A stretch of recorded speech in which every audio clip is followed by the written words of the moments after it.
Um desespero grande na Globo, na imprensa, com a nomeação do Paulo Pimenta para ser aí o gestor da reconstrução do Rio Grande do Sul. Eu vi aí jornalistas da Globo, mas olha, várias, vi aí na Folha, dizendo que olha, o Lula está tentando politizar, o Lula nomeou um político para fazer isso, não pode ser um político para ali organizar a reconstrução do Rio Grande do Sul, tem que ser outra pessoa. Aí vi até a Andréa Sadi sugerindo o Geraldo Alckmin. O Geraldo Alckmin, ele é o quê? Ele é vendedor de sabonete? Político, né? Ah, o Paulo Pimenta não pode porque ele é político. O Eduardo Leite, ele é o quê? Ele é jogador de futebol, o Eduardo Leite? Não é político, né? Ah, entendi. O prefeito bandido, um dos mais bandidos da história de Porto Alegre, o Melo, ele é o quê? É político, né? Mas o Lula não pode nomear um político.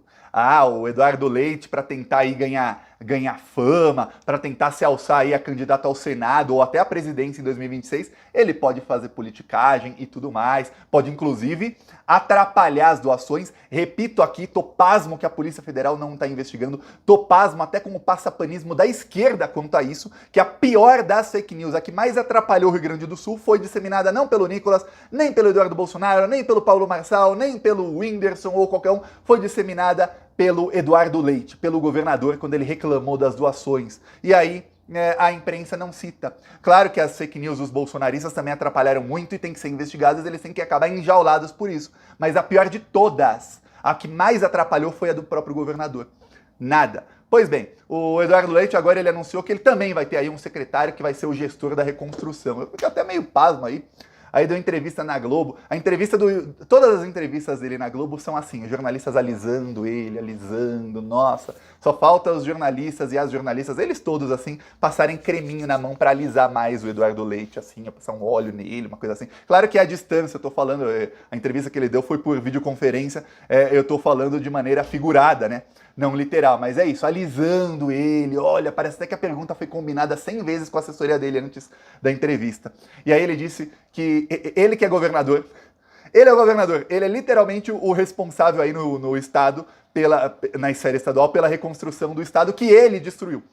Porque lembremos, o Eduardo Leite, que é amigão do Ricardo Salles, aquele que falava de passar boiada. Aqui os dois no ano passado, felizes e tal, enquanto aprovavam um monte de legislação que acabava com o meio ambiente.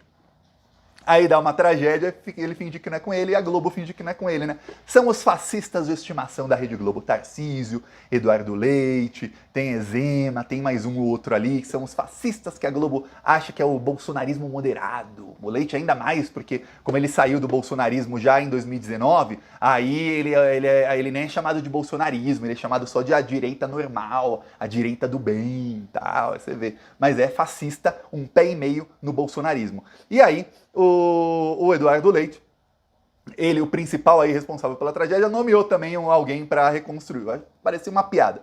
Aí ele falou que não, isso não é uma resposta ao governo que nomeou o Paulo Pimenta, não, mas é que a gente tem que focar agora em união, reconstrução, bererê, barará. E aí na tentativa de pintar o Eduardo Leite como uma pessoa que está ligando para a população, como um gestor que está ali sofrendo junto com a população, uma jornalista da Globo resolveu contar uma história aí dos últimos dias do Eduardo Leite com o Lula. Pra quem não se lembra, eu lembro que eu fiz vídeo aqui no dia que aconteceu, faz umas 3 semanas, logo que começou a tragédia no Rio Grande do Sul, em vez do Eduardo Leite falar, ó, deu ruim aqui, e ligar pro Lula e falar, Lula, manda avião, deu ruim, deu ruim. Não, o Eduardo Leite foi ao Twitter, foi às redes sociais para reclamar.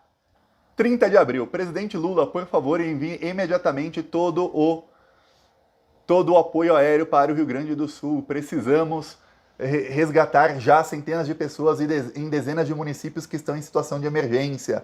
Aí, peraí, por que você não ligou para o Lula para falar isso? Você manda pela rede social? Se o Lula estiver no Twitter, aí ele manda, quem sabe? Não, para expor o Lula e para tentar falar, tá vendo? Não é comigo, se alguma coisa acontecer, a culpa é do Lula. O Lula foi ao Rio Grande do Sul uma vez, o Lula anunciou lá um monte de medidas, o Eduardo Leite passou a pedir mais dinheiro para o Lula. Aí o governo federal anunciou mais medidas, além dessas medidas, anunciou a suspensão da dívida do Rio Grande do Sul por 3 anos. Eu vi muitos bolsonaristas, vi a imprensa até reclamando que, ai, nossa, suspensão por 3 anos. Olha, pede para os gaúchos, pergunta aí se alguém é gaúcho aqui, ou se alguém conhece algum gaúcho, pergunta aí, Vai lá no Bradesco, no Itaú, nos bancos privados e fala, nossa, eu perdi tudo, eu tenho uma dívida aqui com o banco, vocês podem suspender minha dívida sem juros por 3 anos? Vê lá o que o banco vai responder para você. O que os empresários bilionários mais ricos do Brasil vão responder para a população que perdeu tudo. Vão rir na sua cara. Perdeu tudo, agora vai perder mais ainda, porque o que sobrou a gente vai confiscar porque você não pagou a dívida. É isso que fazem os banqueiros, tá bom? Mas vai reclamar ali. Na segunda visita do Lula ao Rio Grande do Sul, aqui uma história contada aí pela jornalista Natuza Neri. A tentativa é de humanizar o Ricardo Leite, mas só ficou parecendo mesmo que ele é realmente um capacho dos piores. Eduardo Leite aí chorou para o Lula, chorou. Ele tentou explicar o tweet que ele fez e chorou. Com vocês aqui, ó, a Natuza Neri explicando. Ela explica de um jeito bem engraçado. Vamos lá. As chuvas começaram e o Eduardo Leite viu que a coisa ia crescer, ele tenta acionar as Forças Armadas para mandarem e tal, não sei o quê. Enquanto as Forças Armadas estavam mandando, ele foi ficando aflito.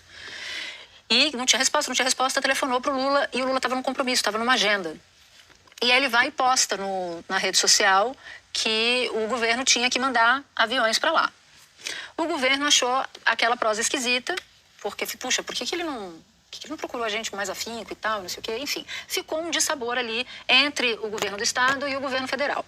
Passa mais um tempo, aí o Lula vai até lá. Quando chega da segunda vez que o Lula vai, Santa Maria? A primeira vez foi Santa Maria, acho que foi Porto Alegre a segunda vez. A segunda vez foi Porto Alegre. Quando o Lula vai novamente para lá, o Leite pede para conversar com o Lula. Os dois, um tete-a-tete. E aí o Leite começa a explicar para o Lula por que ele fez a postagem na rede social, que ele não estava querendo expor o governo, mas que ele estava bem desesperado, preocupado, que as coisas podiam piorar e tal. E aí o Lula pegou no rosto dele e disse assim, você não precisa me explicar, não se preocupe. Se tem uma coisa que eu sei fazer é ler as pessoas. E que o Leite se emocionou.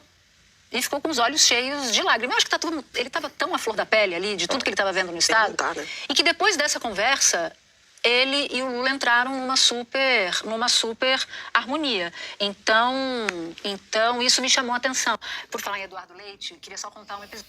O engraçado é o comecinho, ela fala, ele procurou o governo não respondeu. Isso é mentira, tá? Aí não vou falar se é mentira da Natuza Neri ou se é mentira das fontes dela, mas ela poderia verificar o próprio tweet do Eduardo Leite, dia 30 de abril, tá? Eu vou mostrar aqui a data. Às 5h04 da tarde. Aí ele mesmo colocou aqui embaixo. Também, no mesmo minuto, às 5h04, ele fala, ao longo do dia tratei com o ministro da Defesa, do Desenvolvimento Regional, da SECOM, com o vice-presidente Geraldo Alckmin. O apoio já foi encaminhado, mas vamos precisar com urgência de muito mais. Quer dizer, ela fala que o governo não respondeu. Ele já tinha tratado com 3 ministros e com o vice-presidente, o apoio já estava chegando. Ele fez por pura politicagem, o Eduardo Leite. Aí na tentativa de fazer, não, nossa, o Eduardo Leite, olha só, ele estava emocionado com as pessoas. Vamos contar uma historinha, ó. A verdade é a seguinte, o Eduardo Leite chorou porque ele foi desmascarado. E o Lula, que é um político muito experiente, olha só o golaço do Lula. O Lula, em vez de jogar na cara dele, que é o que qualquer um faria, você aí, se você tá assistindo aí, se você fosse presidente ou presidenta da República, vem um mau caráter desse, ladrão, principal responsável pela desgraça, ir lá fazer baixaria na rede social, falando que precisava de apoio do governo. Aí depois ele escreve embaixo, porque tem uma coisa que as pessoas talvez não saibam aí, do Twitter e das outras redes sociais. Quando você coloca 2 milhões de pessoas viram o post dele aqui cobrando o Lula como se o Lula não tivesse feito nada. Só 200 mil pessoas viram o post em que ele disse que já tinha tratado com 3 ministros e com o vice-presidente. E quando você faz o post, muita gente vê. Mas quantas pessoas veem o comentário do post? Quase ninguém. O Eduardo Leite, ele é verificado no Twitter, ele depois ia ter colocado tudo numa postagem só, mas aí não ia ser bom para a narrativa dele, né? Pô, a narrativa é que o governo não fez nada, o governo federal não fez nada, essa era a narrativa. Se ele colocasse tudo junto, ia parecer que, pô, o Lula mandou 3 ministros e o vice-presidente, já tava mandando ajuda, pô, aí dá ruim, né? Aí a jornalista da Globo não viu, os outros jornalistas, 5, 6 na bancada, não viram, nenhum deles ali falou, não, mas ô Natuza, o governo já tinha mandado ajuda, tá? Não. E aí foi falar, eu fui chorar. E aí, plantonista, você que está assistindo, você teria, se o Eduardo Leite viesse tentar se explicar para você uma semana depois, você teria dito o que para ele? Você não teria dito, olha, Eduardo Leite, já tinha mandado ajuda, você foi mau caráter. Você, aí, amiguinho do Ricardo Salles, você é o principal responsável pela desgraça, tá? Você é o responsável. Não. Lula colocou a mão no rosto dele e falou: Eduardo Leite, vem cá. Eu sei ler as pessoas.